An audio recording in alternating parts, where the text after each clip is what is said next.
Bismillahirrahmanirrahim. Assalamualaikum warahmatullahi wabarakatuh. Kita lanjutkan lagi pemrograman Mobile 2. Kali ini kita sudah memasuki pertemuan yang keempat. Ya. Sekarang ini kita akan membahas tentang JSON parser atau JSON parser. Ya. Sebelumnya kita sudah mempelajari XML parser. Sekarang dilanjutkan dengan JSON parser. JSON itu apa?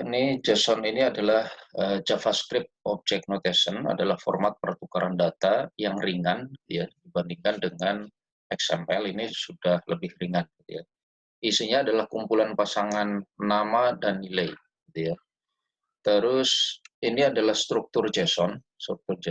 Kalau menggunakan objek atau JSON dengan struktur objek seperti ini, di dalam tanda kurung kurawal ya, dibuat dalam tanda kurung kurawal, kemudian ini ada pasangan key dan value-nya gitu. Kemudian kalau JSON dalam bentuk array seperti ini itu dibuat dalam kurung siku. Nah, disimpan di dalam kurung siku atau diletakkan di antara kurung siku. Terus JSON ini untuk apa sih gitu ya? JSON ini untuk apa dalam pengembangan aplikasi Android? Dalam aplikasi Android, terkadang kita memerlukan suatu data yang berasal dari suatu server untuk digunakan dalam tampilan di aplikasi kita. Nah, ini nanti JSON ini menjadi perantara untuk mengambil data dari sebuah server gitu ya, menggunakan format JSON. Kalau dibandingkan dengan XML, ukurannya lebih kecil dibandingkan dengan XML gitu ya, sehingga ini akan mengurangi konsumsi bandwidth gitu ya, dan kecepatannya juga menjadi lebih tinggi. Terus JSON ini adalah format dalam bawaan dari JavaScript ya, dibandingkan XML formatnya formatnya JSON ini lebih sederhana. Nah, ini contoh perbandingan antara JSON dengan XML gitu ya. Jadi kalau misalkan datanya sama yang mau diambil, tapi dalam format yang berbeda, yang satu dalam format JSON, yang satunya dalam format XML, kira-kira perbandingannya seperti ini. Yang sebelah kiri ini dalam format JSON gitu ya. Jadi kalau kita lihat dalam pasangan value ya, dalam pasangan value. Jadi event ID 1 di sini juga sama, event ID 1, tapi kalau kita lihat di sini ditulis di antara tag event ID dan event ID. Kalau di sini tidak gitu ya. Dituliskan saja event ID kemudian value-nya 1. Nah, dari baris pertama saja sudah terlihat bahwa ini akan lebih sedikit dibandingkan dengan yang ini. Karena ini ditulis 2 kali, event ID-nya ditulis 2 kali, diapit ya, untuk mengapit nilainya. Kalau yang sini ditulis 1 kali. Jadi sudah kelihatan dengan jelas datanya itu akan lebih sedikit, sehingga nanti ketika ini digunakan untuk pertukaran data akan menghemat bandwidth gitu ya, dan kecepatannya juga akan lebih tinggi karena datanya memang lebih kecil. Itu perbandingan format JSON dengan perbandingan format XML. Terus ini ada metode-metode pada JSON ya. Metode-metode yang ada pada JSON ada get, kemudian di dalamnya ada parameternya berupa string begitu ya. Kalau ini untuk mengambil nilai dalam bentuk objek. Nah, kalau get boolean tinggal dilihat saja, berarti mengambil dalam boolean, ini mengambil dalam double, mengambil dalam tipe int, mengambil dalam tipe long.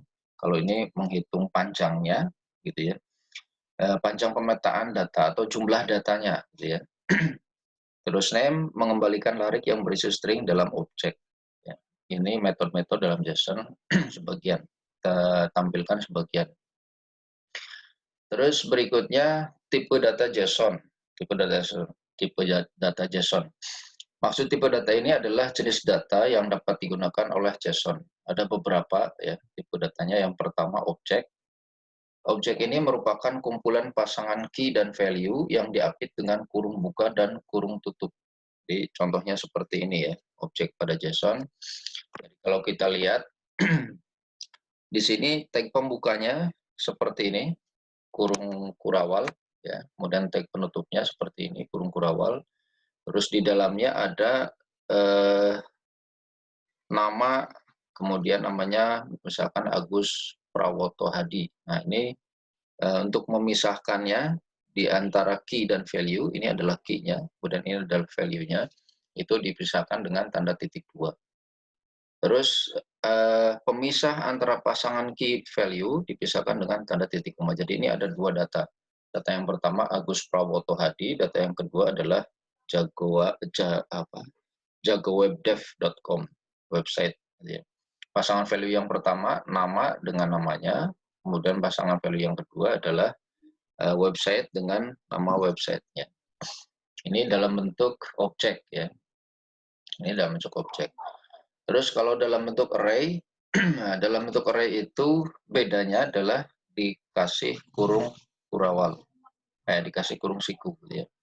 Ini adalah sederet value yang diapit oleh kurung siku, gitu ya. Pemisahnya menggunakan tanda koma, misalnya menggunakan tanda koma. Kira-kira seperti itu. Kemudian kalau number itu bedanya tinggal tidak usah pakai tanda petik begitu ya. Ini contoh name segini gitu ya, nilai segini. Nah, untuk yang desimal dipisahkannya dengan tanda titik. Jadi bukan pakai koma. Itu yang number. Kemudian berikutnya yang boolean. Kalau yang boolean seperti ini dituliskan true atau false begitu ya. Kemudian null atau null, ini berarti dituliskan saja seperti ini. Null itu maksudnya tidak ada data gitu ya. Tidak ada data. Bukan kosong, kalau kosong itu diapit dalam tanda petik, tapi di dalam tanda petik tersebut tidak ada isinya gitu ya. Kalau nol ini data kosong, benar-benar kosong. Terus berikutnya string itu isian datanya panjang gitu ya. Paling sering digunakan biasanya. Nah, untuk memasukkan data string ini harus hati-hati dimasukkannya dalam tanda petik double. Jadi jangan dalam tanda petik tunggal. Misalkan judul belajar Android. Nah, ini dimasukkannya di dalam tanda petik double, bukan di dalam tanda petik tunggal. Itu yang string ya. Kemudian ada beberapa library yang bisa membantu kita membuat aplikasi Android dengan JSON parser ini dengan lebih cepat gitu ya. Yang pertama adalah Volley. Volley ini library yang dibuat atau dibikin oleh Google ya.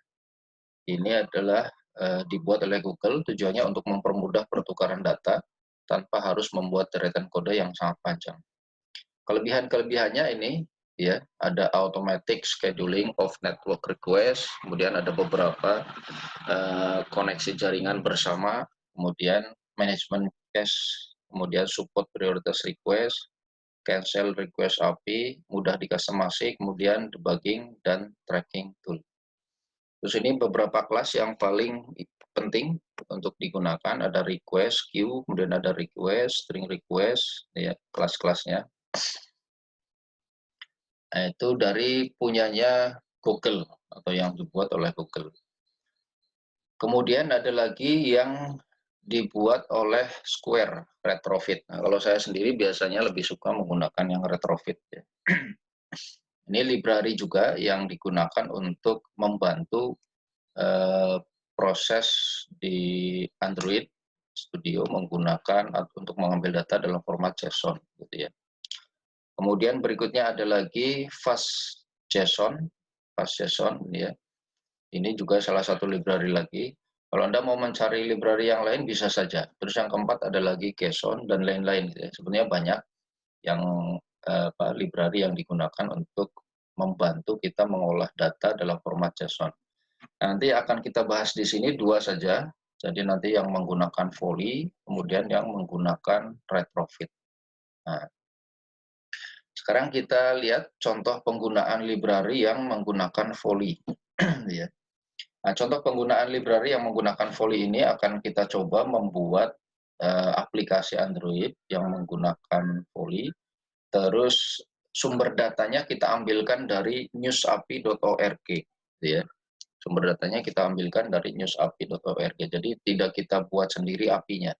Tapi API-nya diberikan oleh newsapi.org. Nanti Anda silakan bisa masuk saja ke newsapi.org, kemudian dibaca-baca di sana ya. Nah, tampilannya kira-kira yang akan kita buat adalah seperti ini. Jadi nanti di aplikasi yang kita punya akan ada satu halaman saja. satu halaman yang menampilkan berita-berita. Nah, ini recycler view-nya ya di halaman utamanya, kemudian di bagian recycler view ini untuk setiap satu baris datanya akan berisi ini ya.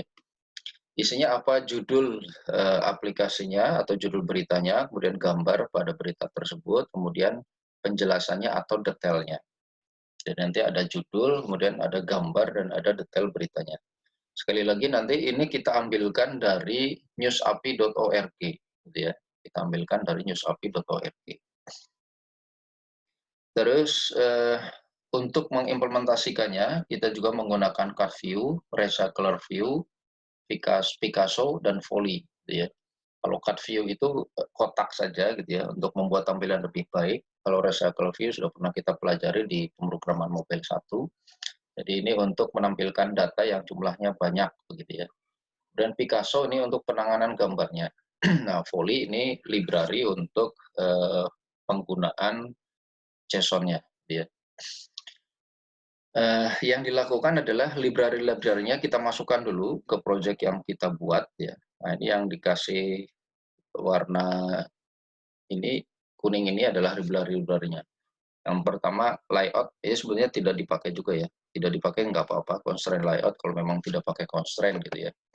Cut view, dan recycle view, kemudian Foley, kemudian Picasso. Ya. Library-nya.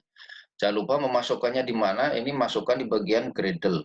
Nah, di bagian Gradle dimasukkan semua library, kemudian di sync, ya, sampai dengan tidak ada error, sampai dengan semua library-nya berhasil dimasukkan.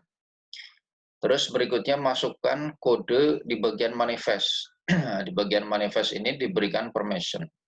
Permission ini kenapa dikasih internet? Karena ini mengakses data lewat internet. Ya. Datanya saja disimpan di sebuah website tadi news.org. Gitu ya. Otomatis permission ini harus diberikan. Kemudian setelah itu buatkan kelas dengan nama list item. Ini nanti untuk menampilkan satu data. Jadi ini seperti ngambil datanya apa saja begitu ya. Data yang diambil nanti image URL, jadi alamat gambar di halaman web tersebut, kemudian judulnya apa gitu ya, kemudian description-nya atau deskripsi dari beritanya, isi lengkap beritanya maksudnya. Kemudian di bawahnya ini ada konstruktor dan getter saja. Konstruktor dan getter untuk ngambil datanya nantinya. Terus berikutnya buat kelas adapter. Nah, kelas adapter ini nanti digunakan untuk list adapternya di recycler view. Ini tidak saya jelaskan lebih lanjut karena sudah kita pelajari di pemrograman mobile 1 ya. Tinggal dilihat saja. Nah, kalau Anda lupa di pemrograman mobile 1 silakan dibuka kembali. Terus berikutnya, ini masih lanjutannya ya, kelas adapternya. Kemudian berikutnya di bagian main activity, di bagian main activity, buat beberapa kode. Nah, yang pertama ini ya, mRequestQueue. Ini adalah sebuah metode untuk memanggil fungsi request queue. Request queue-nya di bawah, ini ada request queue-nya. Ya. Kemudian parse JSON. Parse JSON ini adalah metode adalah fungsi metode yang berisi coding ke API JSON object request queue menjadi satu bagian yang akan dipanggil di dalam kode ini. Jadi ini yang digunakan untuk mengambil data dari halaman news API-nya, gitu ya, dari halaman news API-nya. Nah, kita lihat isinya JSON, isinya parse JSON itu seperti apa? Isi parse JSON seperti ini di dalamnya ya. Jadi yang pertama string URL ini berarti URL dari news API-nya, gitu ya, URL dari news API-nya. Disebutkan news API org, top headline, gitu ya, kemudian dan seterusnya. Terus jangan lupa berikan API key, berikan API key. Nah, untuk API key ini mendapatkannya bagaimana? Anda masuk saja dulu ke news.org-nya, nanti di sana ada halaman untuk meminta API key-nya. Gitu ya. Jadi Anda merequest API key-nya dulu, kemudian setelah API key-nya didapat, Anda bisa pakai di aplikasi yang akan dibuat. Gitu ya. Kemudian berikutnya ini ada JSON array-nya, respond get JSON array. artikel yang akan kita ambil ini, ya. Yang akan kita ambil ini artikel. Nah, di dalam artikel itu yang bagian feed yang kita ambil terdiri dari title, URL to image, kemudian konten. Nah, ini masing-masing dimasukkan di string, ya. Diambil get string tadi di awal, salah satu metode dari JSON adalah get string. Diambil title, diambil image-nya, diambil kontennya, kemudian dimasukkan di adapter, ya. Kira-kira seperti itu. Terus yang selanjutnya aplikasi yang kita buat nanti akan muncul seperti ini kalau sudah jadi. Ya. Jadi ini judulnya yang paling atas news, gitu ya. Kemudian ini adalah gambar beritanya, gambar yang ada pada halaman tersebut, pada berita yang bersangkutan. Kemudian ini judulnya apa, terus ini adalah isinya. Nah, kira-kira seperti itu. Jadi sederhana saja yang dibuat. Pada aplikasi ini kita tidak membuat API sendiri, ya, tapi menggunakan API yang sudah diberikan oleh pihak ketiga, dalam hal ini adalah dari news.org. Dalam hal ini dari news.org. Tapi tadi Anda harus meminta dulu, merequest API key-nya, begitu ya. Terus yang selanjutnya bagaimana kita coba mengimplementasikan penggunaan library retrofit. Kalau sebelumnya sudah menggunakan Volley, kita coba yang menggunakan retrofit. Nah, yang menggunakan retrofit kali ini kita akan coba mulai dari membuat API-nya, gitu ya. Mulai dari membuat API-nya. Yang pertama buat REST API server dulu, yang kita pakai kode igniter versi 3, gitu ya. Kode igniter library-nya dan REST servernya Anda bisa unduh di halaman ini, ya. Silakan dibuka saja di GitHub untuk versi yang terbarunya. Terus sekarang saya akan menggunakan bagian yang ini saja, ya. Jadi tidak menggunakan versi terbaru. Untuk versi terbarunya barangkali sudah ada versi terbaru, Anda bisa ambil dari sini. Kemudian berikutnya buat database, ya. Buat database, nama databasenya kontak. Ini disimpan di MySQL. Otomatis karena ini di MySQL berarti Anda harus mengaktifkan SAM-nya dulu, ya. Aktifkan SAM, kemudian aktifkan Apache dan MySQL-nya. Ya, aktifkan Apache dan MySQL-nya. Apache-nya nanti untuk membuat ini apa CI-nya itu, ya. Apache-nya membuat CI-nya dan MySQL-nya juga untuk menyimpan datanya. Kemudian buat tabel. Ini struktur tabelnya, tabel yang dibuat itu ada nama tabelnya telepon, gitu ya. Terus isinya ada ID, nama, dan nomor. ID ini berarti sebut saja adalah ID untuk kontaknya, begitu ya. Kemudian nama adalah nama orangnya, terus nomor adalah nomor teleponnya, terus primary key-nya menggunakan ID. Ya, cukup saya kira database, begitu ya. Kemudian berikutnya setelah Anda download tadi dari halaman ini, begitu ya. Kemudian tinggal atur konfigurasinya. Salah satu konfigurasi yang diatur, yang paling penting adalah bagian database. Bagian database-nya silakan diatur host-nya di mana. Nah, host ini adalah kalau Anda menggunakan lokal ya sebut localhost. Kalau Anda sudah masukkan di hosting ya berarti hostingnya Anda di mana. Ya, tinggal disebutkan. Kemudian username-nya root. Username-nya disesuaikan dengan database yang ada atau username pada servernya, begitu ya. Kalau Anda pakainya di lokal berarti pakai root. Biasanya kalau install SAM tidak ada passwordnya, jadi tidak ada passwordnya. Tapi nanti kalau Anda pakai di hosting ini sesuaikan dengan konfigurasi atau sesuaikan dengan di hostingnya Anda. Username-nya apa untuk database-nya, begitu ya. Kemudian password-nya apa. Terus ini nama database-nya. Nama database-nya tadi kontak. Terus drivernya MySQL karena kita menggunakan database MySQL, MySQLi. Ya. Kemudian kalau ini sudah, lanjutkan dengan membuat controller kontak. Nah, ini controller kontak ini nanti akan kita pakai untuk mengolah datanya. Controller kontaknya isinya seperti ini, ya. Yang perlu diingat ini require path-nya, library API, REST control API-nya, jangan sampai tidak dimasukkan. Kemudian di use atau kita pakai, ya. Kemudian bikin kelas kontak, extend-nya REST controller. Jadi kalau Anda menggunakan kode emitter biasanya hanya controller saja begitu ya, extend controller. Karena kita mau bikin REST API controller, maka pakainya REST controller. Dan jangan lupa tadi library-nya di-download dulu. Ya. Kemudian bagian ini digunakan untuk mengambil data ya, digunakan untuk mengambil data. Ke fungsinya index get ya. Ini digunakan untuk menampilkan data atau ngambil data. Perintahnya sebetulnya select begitu ya. Nah, select dengan kondisi tertentu. Nah, ini di sini disebutkan jika ID-nya diisi, jika ID-nya tidak diisi, maka select-nya semua data. Ambil semua data dari telepon gitu ya. Kemudian kalau ada ID yang dimasukkan atau primary key-nya diisi, kita hanya mengambil data tertentu, ditambahkan where-nya di sini ya. Where-nya ID. Jadi sama saja dengan select bintang from telepon, where ID sama dengan ID-nya apa, yang dicari apa. Ini ngambil seluruh data, kalau ini ngambil data tertentu. Kemudian di responnya dimasukkan ke sini. Dikirimkan return-nya ini ya. Hasilnya nanti data sudah dalam format JSON, ya, dalam format JSON. Terus berikutnya tambahkan metode post.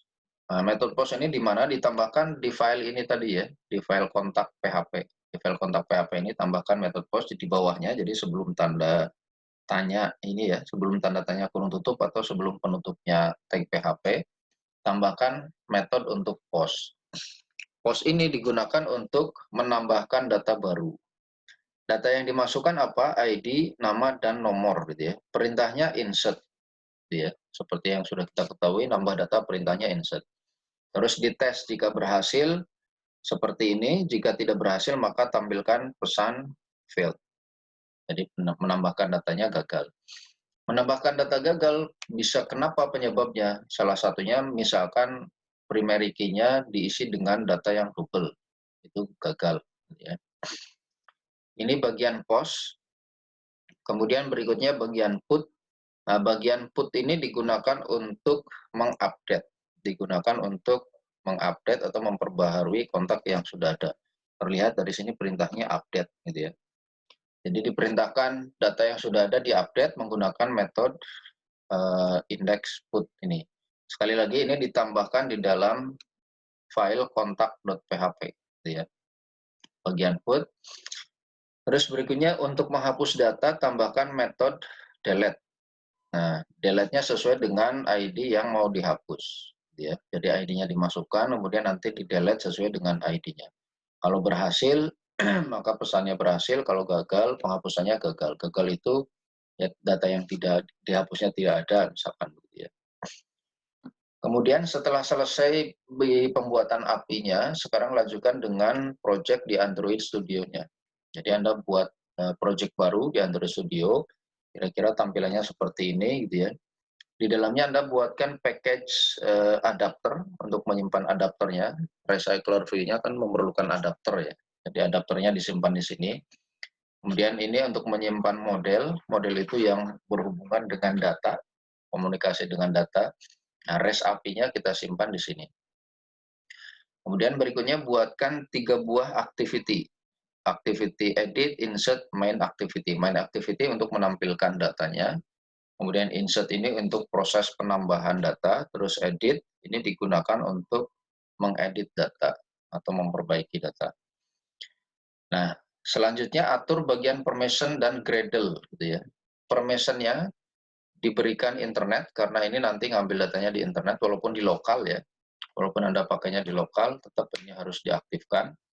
Kemudian di bagian Gradle-nya ditambahkan library-library yang dipakai. JSON, retrofit, begitu ya, ini dimasukkan, recycler view dimasukkan.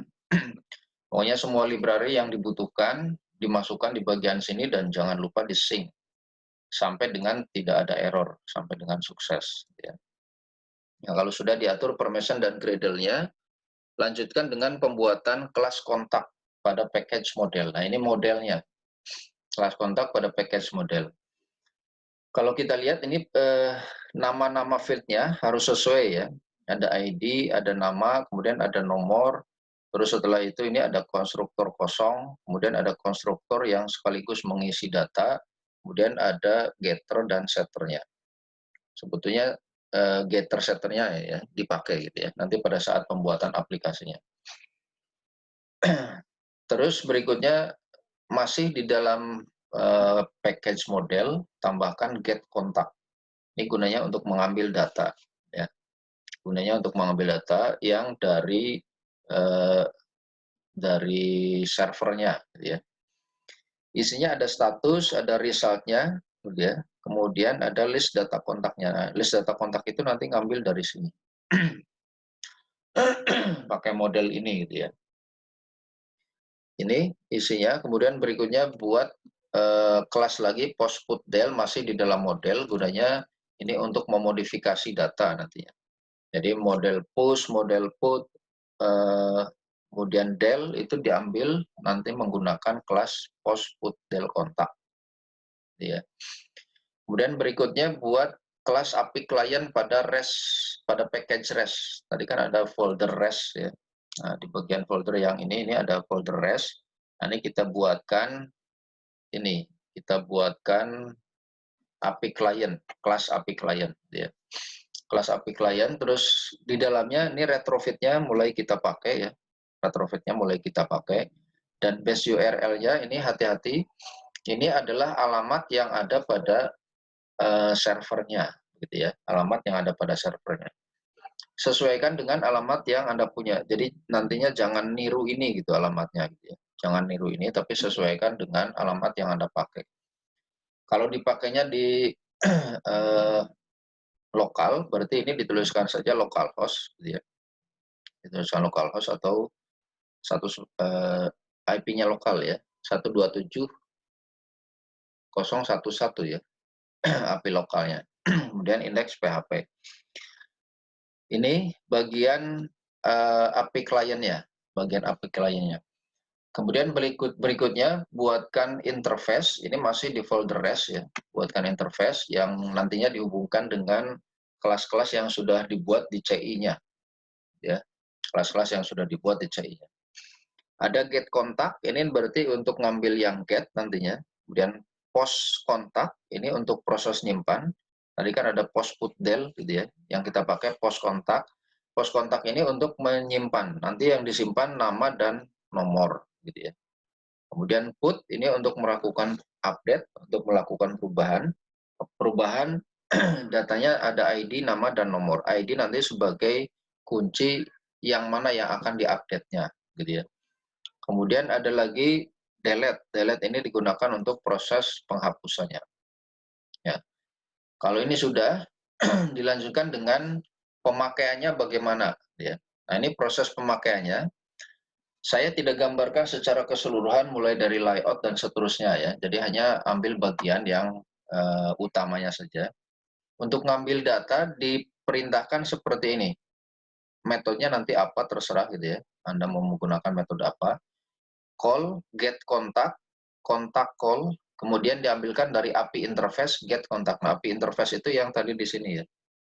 API interface-nya. Get kontak berarti ini. Yang diambil adalah get kontak.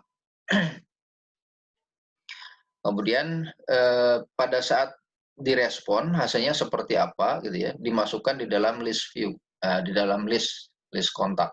Tadi sudah dibuatkan apa namanya modelnya gitu ya. Dimasukkan di list kontak, kemudian selanjutnya dimasukkan di adapternya recycler view. Nah, ini kalau Anda lupa, buka kembali bagian yang recycler view. Intinya di bagian sini ya, call kontak, kemudian kontak call NQ, ini proses pengambilan datanya. Kalau sudah berhasil dimasukkan di dalam adapter recycler view-nya dan nanti muncul di aplikasinya. Terus berikutnya proses simpan. Nah, proses simpan di sini ada perintahnya adalah post kontak. Nah, post kontak itu berarti ngambil yang di sini. Ini ada post kontak, gitu ya. Kalau di bagian CI-nya berarti post kontak itu dia ngambil bagian yang nah ini bagian yang sebelah sini post kontak. Jadi dia ngambil yang ini di CI-nya. Nah, di bagian Android-nya proses simpan seperti ini, ya. Call, post put del kontak, kemudian yang dipakai adalah post kontak. Yang dimasukkan ke kontak apa? Nama, kemudian nomor, gitu ya. Nama dan nomor. Namanya siapa, kemudian nomornya berapa. Kemudian berikutnya dilakukan proses penyimpanannya. Kalau berhasil, nanti akan ditampilkan kembali lagi ke main activity. Ya. Terus berikutnya proses update. Nah, proses update ini update kontak call, perintahnya yang dipakai adalah bagian pos ini, bagian put kontak. Kalau kita lihat di sini, berarti bagian yang ini, put kontak. Ya. Kemudian di bagian CI-nya berarti yang bagian put kontak, yang ini. Ini bagian put ya, digunakan untuk proses update bagian put. Kemudian kalau sudah proses update, berikutnya proses hapus. Nah, proses hapus ini yang dipakai adalah bagian delete kontak, yang ini, bagian delete kontak. Seperti itu saja kira-kira contoh programnya ya. Jadi yang ini mulai dari membuat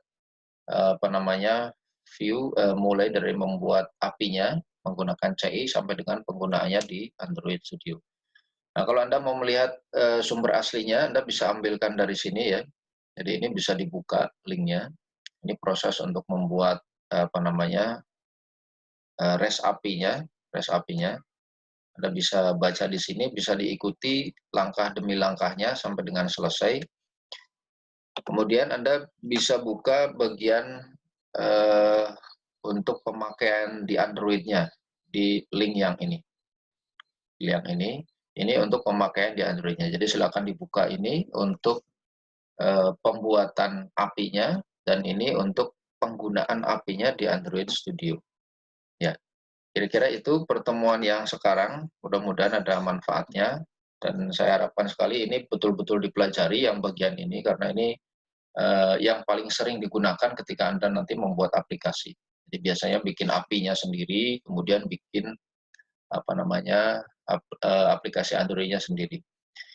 Nah, ini sudah saya berikan dengan lengkap ya, yang menggunakan API yang sudah dari pihak ketiga maupun membuat API dari pihak kedua, membuat API yang dibikin sendiri. Terus dari yang paling umum dipakai juga sudah saya berikan, yaitu library yang menggunakan retrofit, kemudian library yang menggunakan Volley. Ini yang dua ini yang paling populer ya, yang menggunakan retrofit dan Volley ini. Baik, itu pertemuan yang sekarang. Saya ucapkan terima kasih. Mohon maaf kalau ada kekurangan. Terima kasih. Assalamualaikum warahmatullahi wabarakatuh.